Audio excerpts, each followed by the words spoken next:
Good evening, friends. Okay. Today's topic is ratio and proportion. Already previous class ಅಲ್ಲಿ ಯಾವ ತರ ರೀತಿಯ ratio ಅಂದ್ರೆ ಏನು, ಪ್ರಪೋರ್ಷನ್ ಅಂದ್ರೆ ಏನು ಅವೆಲ್ಲ ನೋಡ್ತಾ ಬಂದಿದೀವಿ. ಓಕೆನಾ? ಈಗ ಕ್ಲಾಸಸ್ ಅಲ್ಲಿಂದ ಕಂಟಿನ್ಯೂ ಮಾಡ್ತಾ ಹೋಗೋಣ. The question ಏನ್ ಹೇಳ್ತಿದೆ? The ratio of boys and girls in a school is 8:5 ಅಂತ ಹೇಳ್ತಿದ್ದಾರೆ. ಏನ್ ಹೇಳ್ತಿದ್ದಾರೆ? 8:5 ಅಂತ ಹೇಳ್ತಿದ್ದಾರೆ. If 12 girls are increased, then the ratio become 8:9. Then find the number of boys. ಹಾಗಾದ್ರೆ ಎಷ್ಟು ಬಾಯ್ಸ್ ಇದ್ದಾರೆ? ಏನ್ ಹೇಳ್ತಾರೆ ಕನ್ನಡದ ಒಂದ್ಸತಿ ಹೇಳ. ಒಂದು ಶಾಲೆಯಲ್ಲಿ ಹುಡುಗರು ಮತ್ತು ಹುಡುಗಿಯರು ಬಾಯ್ಸ್ ಮತ್ತೆ ಗರ್ಲ್ಸ್ ಇರ್ತಾರೆ. ಹುಡುಗರು ಮತ್ತು ಹುಡುಗಿಯರು ಸಂಖ್ಯೆಗಳ ಅನುಪಾತವು ಎಷ್ಟಿದೆ ಅಂತೆ? 8:5. ಹುಡುಗರು ಎಷ್ಟಿದ್ದಾರಂತೆ? 8. ಗರ್ಲ್ಸ್ ಎಷ್ಟಿದ್ದಾರಂತಪ್ಪ? 5 ಇದ್ದಾರಂತೆ. ಹಾಗಾದ್ರೆ ಆಗಿದೆ. ಇನ್ನು 12 ಹುಡುಗಿಯರು ಹೆಚ್ಚಾದರೆ ಏನಾಗ್ತಿದ್ದಾರೆ? 12 ಜನ ಹುಡುಗಿಯರು ಹೆಚ್ಚಾಗೋದ್ರಿಂದ ಆ ಅನುಪಾತ 8:9 ಆಗುತ್ತೆ. ಇಷ್ಟಿದ್ದು ಏನಾಯ್ತಂತೆ? 8:9 ಆಯ್ತಂತೆ. ಹಾಗಾದರೆ ಹುಡುಗರ ಸಂಖ್ಯೆ ಎಷ್ಟು? ನೋಡಿ ಇಲ್ಲಿ ಏನ್ ಹೇಳ್ತಿದ್ದಾರೆ. ಫಾರ್ ಎಕ್ಸಾಂಪಲ್ ನಮ್ಮ ಕ್ಲಾಸ್ ಅಲ್ಲಿ ಎಷ್ಟು ಜನ ಇದ್ರೆ ಇನಿಷಿಯಲ್ ಆಗಿ 5 ಜನ ಹುಡುಗಿರಿದ್ರಂತೆ. 5 ಜನ ಇನಿಷಿಯಲ್ ಹುಡುಗಿರಿದ್ರಂತೆ. ಎಷ್ಟು ಜನ ಆಡ್ ಆದ್ರಂತೆ ನಮ್ಮ ಕ್ಲಾಸ್ ರೂಮ್ಗೆ? 12 ಜನ ಹುಡುಗಿರು ಆಡ್ ಆಗಿದ್ದಕ್ಕೆ ನನ್ನ ರೇಷಿಯೋ 9 ಆಗ್ತಿದೆಯಂತೆ. ಹಾಗಾದ್ರೆ ಹುಡುಗರ ಸಂಖ್ಯೆ ಎಷ್ಟು ಅಂತ ಫೈಂಡ್ ಔಟ್ ಮಾಡ್ಬೇಕು. ಓಕೆನಾ? ಇಲ್ಲಿ ಫಸ್ಟ್ ನೋಡಿ ಏನ್ ಇನ್ಕ್ರೀಸ್ ಆಗ್ತಿರೋದು? ಹುಡುಗಿಯರು ಎಷ್ಟು? 12. ಹಾಗಾದ್ರೆ ಇಲ್ಲಿ ಎಷ್ಟು ರೇಷಿಯೋ ಎಷ್ಟು ಭಾಗ ಇನ್ಕ್ರೀಸ್ ಆಗ್ತಿದೆ? ಎಷ್ಟು ಪಾರ್ಟ್ ಇನ್ಕ್ರೀಸ್ ಆಗ್ತಿದೆ? ಎಷ್ಟು ಪಾರ್ಟ್ಸ್ ಅಪ್ಪ? 4 ಪಾರ್ಟ್ಸ್. ಆ 4 ಭಾಗ ಇನ್ಕ್ರೀಸ್ ಆಗ್ತಿರೋದಕ್ಕೆ ಅಲ್ವಾ 12 ಜನ. 4 ಭಾಗ ಇನ್ಕ್ರೀಸ್ ಆಗ್ತಿರೋದ್ರಿಂದ 12 ಜನ ಬಂದಿರೋದಕ್ಕೆ ಅಲ್ವಾ 4 ಭಾಗ ಇನ್ಕ್ರೀಸ್ ಆಗಿತ್ತು. ಹಾಗಾದ್ರೆ ಹುಡುಗರು ಎಷ್ಟು ಜನ ಇದಾರಂತೆ? ಎಷ್ಟು ಭಾಗ ಇದೆ? 8 ಭಾಗ ಇದಾರಂತೆ. ಇಂಟು ಮಾಡಿ. 4 2s 12 2s 24. ಹಾಗಾದ್ರೆ ಹುಡುಗರು ಎಷ್ಟು ಜನ ಇರ್ತಾರೆ? 24 ಜನ. ಬಾಯ್ಸ್ ಎಷ್ಟಿದ್ದಾರೆ ಅಂತಪ್ಪ ಕ್ಲಾಸ್ ರೂಮ್ ಅಲ್ಲಿ? 24 ಬಾಯ್ಸ್. ಎಷ್ಟು ಜನ ಇದ್ದಾರೆ? 24 ಬಾಯ್ಸ್. Okay okay. ಇಲ್ಲಿ ನೋಡಿ the ratio of boys and girls initial ಆಗಿ ಇನಿಷಿಯಲ್ ಆಗಿ ಎಷ್ಟು ಜನ ಇದಾರಂತೆ? 8 5 ಭಾಗದಾಗ ಇರ್ತಾರಂತೆ. ಹುಡುಗರು 8 ಇದ್ರೆ ಹುಡುಗಿರು 5 ಭಾಗ ಇರ್ತಾರಂತೆ. ಹಾಗಾದ್ರೆ 12 ಜನ ಹುಡುಗಿರು ಹೆಚ್ಚಿಗೆ ಆಗ್ತಾರಂತೆ. ಎಷ್ಟು ಜನ ಹುಡುಗಿರು ಹೆಚ್ಚಿಗೆ ಆಗ್ತಾರೆ? 12 ಜನ ಹುಡುಗಿರು ಹೆಚ್ಚಿಗೆ ಆದಾಗ ಅನುಪಾತ ಚೇಂಜ್ ಆಗುತ್ತೆ. 8 ಮತ್ತೆ 9 ಅಂತ ಆಗುತ್ತೆ. ಹಾಗಾದ್ರೆ 12 ಜನ ಹುಡುಗಿರು ಹೆಚ್ಚಿಗೆ ಆಗ್ತಿರೋದು ಎಷ್ಟು ಭಾಗ ಹುಡುಗಿರು ಹೆಚ್ಚಿಗೆ ಆದ್ರು? ಎಷ್ಟು ಭಾಗ ಹುಡುಗಿರು ಹೆಚ್ಚಿಗೆ ಆದ್ರು? 4 ಭಾಗ ಹುಡುಗಿರು ಹೆಚ್ಚಿಗೆ ಆಗಾದ್ರು. ಹಾಗಾದ್ರೆ 4 ಭಾಗ ಹೆಚ್ಚಿಗೆ ಆಗಿರೋದೇ 12 ಜನ ಹುಡುಗಿರಲ್ವಾ? ಹಾಗಾದ್ರೆ ನನಗೆ ಯಾರು ಬೇಕಿರೋದು? ಹುಡುಗರ ಸಂಖ್ಯೆ ಎಷ್ಟು? ಹುಡುಗರು ಎಷ್ಟಿರೋದು? 8 ಭಾಗ. ಎಷ್ಟು? 4 ಇಂದ ನೋಡಿ. 4 ಇಂದ ಎಷ್ಟು ಸತಿ ಹೋಗುತ್ತೆ? ನೀವು ಹಾರಿಜಾಂಟಲ್ ಆದ್ರೂ ಇಂಟು ಮಾಡಿ, ವರ್ಟಿಕಲ್ ಆದ್ರೂ ಇಂಟು ಮಾಡಿ. ನೋಡಿ ಈಗ ವರ್ಟಿಕಲ್ ಮಾಡಿದ್ರೆ ಈಗ ಹಾರಿಜಾಂಟಲ್ ಮಾಡ್ತೀವಿ. 4 ಇಂದ ಎಷ್ಟು ಸತಿ ಹೋದಪ್ಪ? 4 3s 8 3s ಯಾವ ತರ ಆದ್ರೂ ಮಾಡ್ಬೋದು. ಹಾರಿಜಾಂಟಲ್ ಮಾಡಿ, ವರ್ಟಿಕಲ್ ಮಾಡಿ. ಹಾಗಾದ್ರೆ ಹುಡುಗರು ನನ್ನ ಹತ್ರ ಎಷ್ಟು ಜನ ಇದ್ದಾರೆ? 24 ಜನ ಇದ್ದಾರೆ. ಓಕೆನಾ? Next question. The number of boys and girls are in a class 2:9. Boys ಮತ್ತೆ ಗರ್ಲ್ಸ್ ಇದಾರಂತಪ್ಪ ನನ್ನ ಹತ್ರ. ಎಷ್ಟಿದಾರಂತೆ? 2:9 ರೇಷಿಯೋ ಇದಾರಂತೆ ರೆಸ್ಪೆಕ್ಟಿವ್ಲಿ.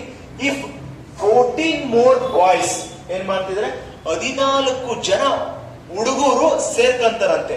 ಎಷ್ಟು ಜನ ಹುಡುಗರು ಸೇರ್ತಿದ್ದಾರೆ? 14 ಜನ ಹುಡುಗರು ಸೇರ್ತಿದ್ರಂತೆ. The ratio of boys and girls becomes 8:9. ಅಂದ್ರೆ 14 ಜನ ಸೇರಿದ್ಕೆ 8:9 ಆಗುತ್ತೆ. ಹಾಗಾದ್ರೆ how many of girls are in the class? ಹಾಗಾದ್ರೆ ಕ್ಲಾಸ್ ರೂಮ್ ಅಲ್ಲಿ ಎಷ್ಟು ಜನ ಹುಡುಗಿಯರು ಇದ್ದಾರೆ ನೋಡೋಣ. ಎಷ್ಟು ಜನ ಇದ್ದಾರೆ? ಟ್ರೈ ಮಾಡಿ ಬೇಗ.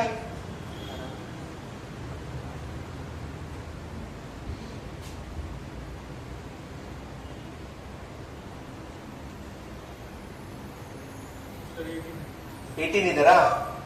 ಸರಿ ಆಯ್ತು. ಇಲ್ಲಿ ನೋಡಿ ಎಷ್ಟು ಭಾಗ ಯಾರು ಇನ್ಕ್ರೀಸ್ ಆಗ್ತಿರೋದು ಇಲ್ಲಿ? ಯಾರಪ್ಪ? ಬಾಯ್ಸ್. ಇನ್ನು 14 ಹುಡುಗರು ಸೇರಿಕೊಂಡಿದ್ದಾರೆ. ಎಷ್ಟು ಜನ? 14 ಜನ ಸೇರ್ಕೊಂತಿದ್ದಾರೆ. ಇಲ್ಲಿ ಸೇರ್ಕೊಂತಿರೋದಲ್ವಾ, ಎಷ್ಟು ಭಾಗ ಸೇರ್ಕೊಂತಿದ್ದಾರೆ? ಎಷ್ಟು ಭಾಗನಪ್ಪ? 6 ಭಾಗ ಸೇರ್ಕೊಂತಿದ್ದಾರೆ. ಈ 6 ಭಾಗ ಸೇರ್ಕೊಂತಿರೋದನ್ನ ಏನಂತೀವಿ? ಬಾಯ್ಸ್ ಎಷ್ಟು ಜನ? 14. ಹಾಗಾದ್ರೆ ಹುಡುಗಿರು ಎಷ್ಟು ಜನ ಇದ್ದಾರೆ? ಎಷ್ಟು ಭಾಗ ಇದ್ದಾರೆ? 9 ಭಾಗ ಹುಡುಗಿರಿದ್ದಾರೆ. ಈಗ ಸಿಂಪ್ಲಿಫೈ ಮಾಡಕ್ ನೋಡಿ, ಟ್ರೈ ಮಾಡಪ್ಪ. ಇದಾಗುತ್ತಾ? 3 1s 3 2s 6 ಇದು 3 3s 9. ನೆಕ್ಸ್ಟ್ ಇದು ಎಷ್ಟಿಂದ ಇಂಟು ಆಗುತ್ತೆ? 7s 7 3s 21. ಹಾಗಾದ್ರೆ ಹುಡುಗಿರು ಎಷ್ಟು ಜನ ಇದ್ದಾರೆ? 21. ಸರ್ ಇದು ಮಾಡೋದು ನನ್ಗೆ ಕನ್ಫ್ಯೂಷನ್ ಆಗ್ತಿದೆ. ಈ ತರ ನಿಮ್ಗೆ ಏನಾದ್ರು ಲೈನ್ ಟು ಲೈನ್ ಡಿವಿಷನ್ ಮಾಡಕ್ ಗೊತ್ತಾಗ್ಲಿಲ್ಲ ಅಂದ್ರೆ ನೀವು ಏನ್ ಮಾಡ್ತೀರಾ ಗೊತ್ತಾ? ಕ್ರಾಸ್ ಮಲ್ಟಿಪ್ಲೈ ಮಾಡ್ಬಿಡಿ. 9 into 14 ಡಿವೈಡೆಡ್ ಬೈ 6 ಬರ್ಕೊಂಬೋದಲ್ವಾ? 6 ಇಂದ ಹೇಳಿ. 6 1s 6 ಇಂದ ಆಗುತ್ತೆ? ಯಾವ್ದಾರು ಆಗಲ್ಲ. 3 ಇಂದ ಮಾಡ್ಬೋದು ಅಥವಾ 2 ಇಂದ ಮಾಡ್ಬೋದು. 3 ಇಂದ ಮಾಡೋಣ, 2 ಇಂದ ಮಾಡೋಣ. 2 ಇಂದ ಮಾಡೋಣ. 2 ಇಂದ 2 3s ಇದು 2 ಇಂದ 7s 3 ಇಂದ 3 1s 3 3s ಇಂಟು ಮಾಡಿ 7 3s 21. ಹಾಗಾದ್ರೆ ಹುಡುಗಿರು ಎಷ್ಟು ಜನ ಇದಾರಪ್ಪ? 21 ಹುಡುಗಿರಿದ್ದಾರೆ. ಓಕೆನಾ? ಈ ತರ ಆದ್ರೂ ಡಿವೈಡ್ ಮಾಡಿ, ಇಲ್ಲ ಈ ತರ ಆದ್ರೂ ಡಿವೈಡ್ ಮಾಡಿ. ಯಾವ ತರ ಬೇಕಾದ್ರೂ ನೀವು ಡಿವೈಡ್ ಮಾಡಬಹುದು. ಓಕೆ ಓಕೆ ಇಲ್ಲಿ ನೋಡಿ, the monthly income of X and why are in the ratio of 4:3 and their monthly expense are in the ratio of 3:2. However, savings is 6,000 per month. What is the monthly income? ಅಂದ್ರೆ ಏನ್ ಹೇಳ್ತಿದ್ರೆ, X ಮತ್ತೆ Y ಅನ್ನೋರು ಇರ್ತಾರಂತೆ ಮಾಸಿಕ ಆದಾಯ. ಮಾಸಿಕ ಆದಾಯ ಅಂದ್ರೆ ಏನು? ಎಷ್ಟಿದೆ ಮಾಸಿಕ ಆದಾಯ? 4:3. ಓಕೆನಾ? ಹಾಗಾದ್ರೆ 4:3 ಅವರದು ಮಂತ್ಲಿ ಇನ್ಕಮ್ ಇರುತ್ತೆ, ಆದಾಯ, ಮಾಸಿಕ ಆದಾಯ ಇರುತ್ತೆ. ಮತ್ತು ಅವರ ಮಾಸಿಕ ವೆಚ್ಚ ಅಂದ್ರೆ ಎಕ್ಸ್ಪೆನ್ಸ್ ಎಷ್ಟಿದೆ? ಎಷ್ಟಿದೆಯೋ 3:2 ಇದೆಯಂತೆ. ಪ್ರತಿಯೊಬ್ಬರು ತಿಂಗಳಿಗೆ 6,000 ರೂಗಳನ್ನು ಉಳಿಸುತ್ತಾರೆ. ಎಷ್ಟು ಉಳಿಸ್ತಾರಂತೆ? ಎಷ್ಟು ಉಳಿಸ್ತಾರೆ? 6,000 ರೂಪಾಯಿ ಉಳಿಸ್ತಾರೆ. ಹಾಗಾದ್ರೆ ಅವರ ಒಟ್ಟು ಮಾಸಿಕದ ಆದಾಯ ಎಷ್ಟು? ಹಾಗಾದ್ರೆ ಅವರು ಇಬ್ಬರಿಂದ ಟೋಟಲ್ ಎಷ್ಟು ಸ್ಯಾಲರಿ ಬರುತ್ತೆ, ಇನ್ಕಮ್, ಅವರಿಬ್ರದ್ದು ಇನ್ಕಮ್ ಎಷ್ಟು ಅಂತ ಫೈಂಡ್ ಔಟ್ ಮಾಡ್ಬೇಕು. ಟ್ರೈ ಮಾಡ್ತೀರಾ? ಟ್ರೈ ಮಾಡ್ಬೋದಾ? ಈ 6,000 ರೂಪಾಯಿ ಇವನು ಉಳಿಸ್ತಾ ಇದ್ದಿದ್ದಾನೆ, ಇವನು 6,000 ರೂಪಾಯಿ ಉಳಿಸ್ತಿದ್ದಾನೆ ಅಲ್ವಾ? ಎಕ್ಸ್ ಮಾತ್ರ ಉಳಿಸ್ತಿದ್ದಾನೆ 6,000, ವೈ ಉಳಿಸ್ತಿದ್ದಾನ ಇಲ್ವಾ? Okay, try ಮಾಡಿಪ್ಪ.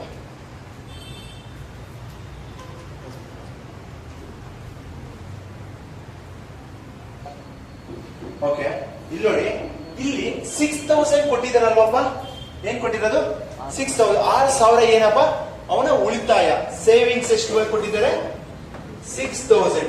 ಹಾಗಾದ್ರೆ ನಾವು ಎಷ್ಟು ಭಾಗ ಅವನು ಸೇವಿಂಗ್ಸ್ ಮಾಡ್ತಿದ್ದಾನೆ ಅಂದ್ರೆ, ಇನ್ಕಮ್ ಮತ್ತೆ ಎಕ್ಸ್ಪೆಂಡಿಚರ್ ಕಳೆದ್ರೆ ತಾನೇ ಸೇವಿಂಗ್ಸ್. ಎಷ್ಟು ಭಾಗ ಉಳಿಸ್ತಿದ್ದಾನಪ್ಪ? ಇಲ್ಲಿ 1 ಭಾಗ. ಇಲ್ಲಿ ಎಷ್ಟು ಉಳಿಸ್ತಿದ್ದಾನೆ? 1 ಭಾಗ ಉಳಿಸ್ತಾನೆ. ಆ 1 ಭಾಗನೇ 6,000 ರೂಪಾಯಿ ಆಗಿರುತ್ತೆ.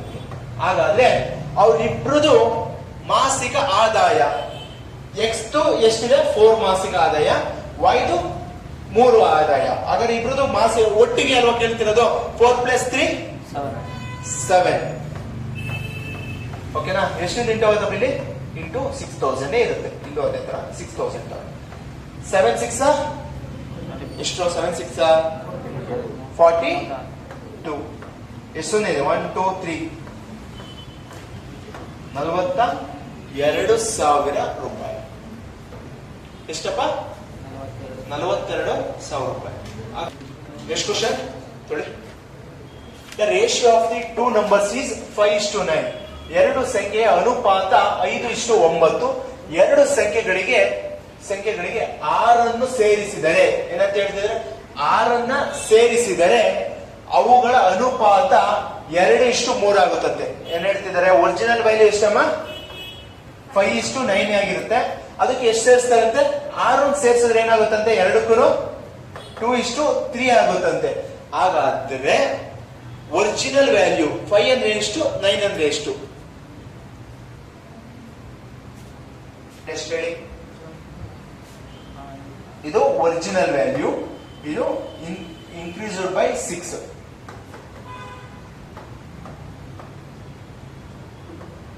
Increased by 6. ಈ ತರ ಇನ್ನೊಂದು ಹೇಳ್ಕೊಡ್ತೀನಿ ನೋಡಿ. ಈ ತರ 2 ರೇಷಿಯೋ ಕೊಟ್ಟಿರ್ತಾರೆ ಅನ್ಕೊಳ್ಳಿ. ಈ ತರ 2 ರೇಷಿಯೋ ಕೊಟ್ಟಿದ್ರೆ ಡಿಫ್ರೆನ್ಸ್ ವಿಲ್ ಬಿ ಸೇಮ್ ಇರಬೇಕು. ಇಲ್ಲಿಂದ ಇಲ್ಲಿ ಎಷ್ಟು ಡಿಫ್ರೆನ್ಸ್ ಇದೆ? 5 ಮತ್ತೆ 2ಗೆ 9 ಮತ್ತೆ 3 ಇದೆ. ಎಷ್ಟು ಡಿಫ್ರೆನ್ಸ್ ಇದೆ? ಈಗ ಎರಡರಲ್ಲೂ ಸೇರಿಸೋದು ಎಷ್ಟು? 6. ಇಲ್ಲಿ ಎಷ್ಟು? 6. ಆಗ ಡಿಫ್ರೆನ್ಸ್ ಸೇಮ್ ಇರ್ಬೇಕಲ್ವಾ? ಸೇಮ್ ಬರ್ಬೇಕು ಅಂದ್ರೆ ಏನ್ ಮಾಡ್ಬೇಕು? ಆಲ್ರೆಡಿ ಇದನ್ನ ಡಿಫ್ರೆನ್ಸ್ ಸೇಮ್ ಮಾಡ್ಬೇಕು ಅಂದ್ರೆ ನಂಬರ್ ಸೀರೀಸ್ ಅಲ್ಲಿ ಹೇಳ್ಕೊಟ್ಟಿಲ್ವಾ? ಏನ್ ಮಾಡ್ಬೇಕು? ಮರ್ತ್ಕೊಂಡ್ಬಿಡ್ತೀವಿ ಸರ್, ಮರ್ತ್ಕೊಂತೀವಿ. ಇಲ್ಲಿ ಏನ್ ಡಿಫ್ರೆನ್ಸ್ ಇದೆ ಚೆಕ್ ಮಾಡ್ಬೇಕು. ಇಲ್ಲಿ ಎಷ್ಟಿದೆಯಪ್ಪ ಡಿಫ್ರೆನ್ಸ್? 5 ಮತ್ತೆ 9ಗೆ ಎಷ್ಟಿದೆ? ಇಲ್ಲಿ ಎಷ್ಟಿದೆ ಡಿಫ್ರೆನ್ಸ್? 1 ಇದೆಯಾ? ಹಾಗಾದ್ರೆ ಈ 1 ಅನ್ನ ಇಲ್ಲಿ ಇಂಟು ಮಾಡಿ, ಈ 4 ಕೊಟ್ಟಿದಾರ, ಈ 4 ಅನ್ನ ಇಲ್ಲಿ ಇಂಟು ಮಾಡಿ. ಮಾಡ್ಬೋದಾ? 5:9 ಆಗುತ್ತಾ? Next 4 2s 8. ನೆಕ್ಸ್ಟ್ 4 3s 12 ಅಂತ. ಆಗ ಈಗ ಚೆಕ್ ಮಾಡಿ ಡಿಫ್ರೆನ್ಸ್. ಇಲ್ಲಿ ಎಷ್ಟಿದೆ ಡಿಫ್ರೆನ್ಸ್?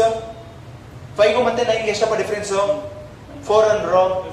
ಇಲ್ಲಿ 8 ಮತ್ತೆ 12ಗೆ 4 3 4. ಹಾಗಾದ್ರೆ 5 ಮತ್ತೆ 8ಗೆ 5 8ಗೆ ಎಷ್ಟಿದೆ? 3. 9 12ಗೆ ಡಿಫ್ರೆನ್ಸ್ ಈ ತರ ಸೇಮ್ ಬರಬೇಕು. ಯಾಕಂದ್ರೆ ಪ್ರೀವಿಯಸ್ ಕ್ವಶನ್ ಅದು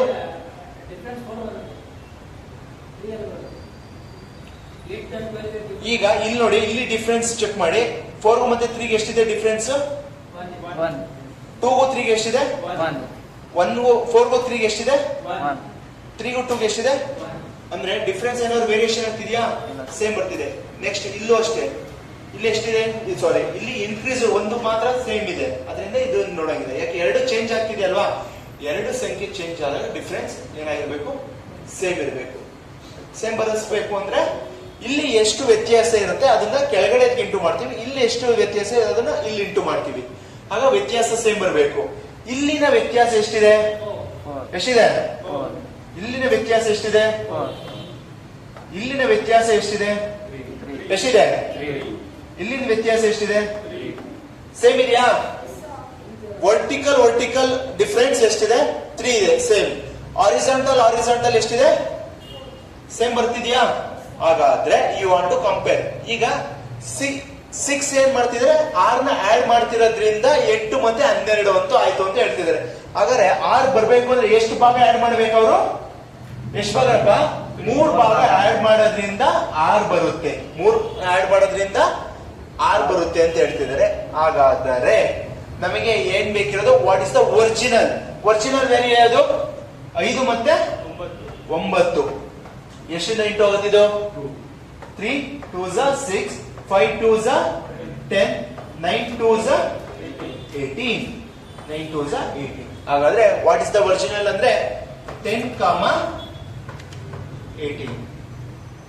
ಇನ್ನೊಂದ್ಸತಿ ಎಕ್ಸ್ಪ್ಲೇನ್ ಮಾಡ್ಲಾ? ಎಕ್ಸ್ಪ್ಲನೇಷನ್ ಬೇಕನಮ್ಮ?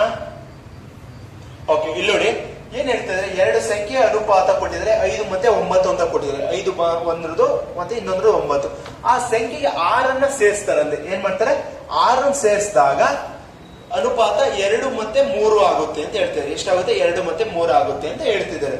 ಹಾಗಾದ್ರೆ ನಮಗೆ ಫಸ್ಟ್ ನಾವು ನೋಡ್ಬೇಕು ಡಿಫ್ರೆನ್ಸ್ ಸೇಮ್ ಇದೆಯಾ, ಇದಕ್ಕೂ ಮತ್ತೆ ಇದಕ್ಕಿರುವ ವ್ಯತ್ಯಾಸ ಸೇಮ್ ಇದೆಯಾ ಅಂತ ನೋಡ್ಬೇಕು. ಸೇಮ್ ಇದೆ ಅಂದ್ರೆ you want to continue the process. ಅಕಸ್ಮಾತ್ ಸೇಮ್ ಇಲ್ಲ ಅಂದ್ರೆ ಏನ್ ಮಾಡ್ಬೇಕು? ಡಿಫ್ರೆನ್ಸ್ ನ ಸೇಮ್ ಬರೋ ತರ ಮಾಡ್ಬೇಕು.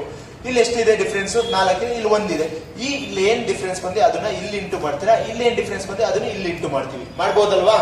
ಮಾಡಿದಾಗ 5:9 ಬರುತ್ತೆ, ಇಲ್ಲಿ 8:12 ಅಂತ ಬರುತ್ತೆ. ಇಲ್ಲಿ ನನಗೆ 6 ಸೇರಿಸಿದ್ರೆ 6 ಸೇರಿಸಿದ್ರೆ ಅಂತ ಹೇಳ್ತಿದ್ದಾರೆ. ಈ 3 8 ಆಗಿದೆ, 9 12 ಆಗಿದೆ ಅಂತ ಹೇಳ್ತಿದ್ದಾರೆ. ಹಾಗಾದ್ರೆ ಎಷ್ಟು ಭಾಗ ಜಾಸ್ತಿ ಆಗ್ತಿದೆ? ಇಲ್ಲಿ 3 ಭಾಗ ಜಾಸ್ತಿ ಆಗ್ತಿದೆ, ಇಲ್ಲೂ ಅಷ್ಟೇ 3 ಭಾಗ ಜಾಸ್ತಿ. ಆ 3 ಭಾಗನೇ ಎಷ್ಟು? 6. ಹಾಗಾದ್ರೆ ನನ್ನ ಒರಿಜಿನಲ್ ವ್ಯಾಲ್ಯೂ ಎಷ್ಟು ಇರ್ತದೆ? 5 ಮತ್ತೆ 9. 5 ಮತ್ತೆ 9. 3 2 6, 5 2 10, 9 2 18. ಹಾಗಾದ್ರೆ ಒರಿಜಿನಲ್ ವ್ಯಾಲ್ಯೂ 5ಕ್ಕೆ ಎಷ್ಟು? 10 ಇರುತ್ತೆ, 9ಕ್ಕೆ 18 ಇರುತ್ತೆ. ಆಗ್ಬೋದಾ?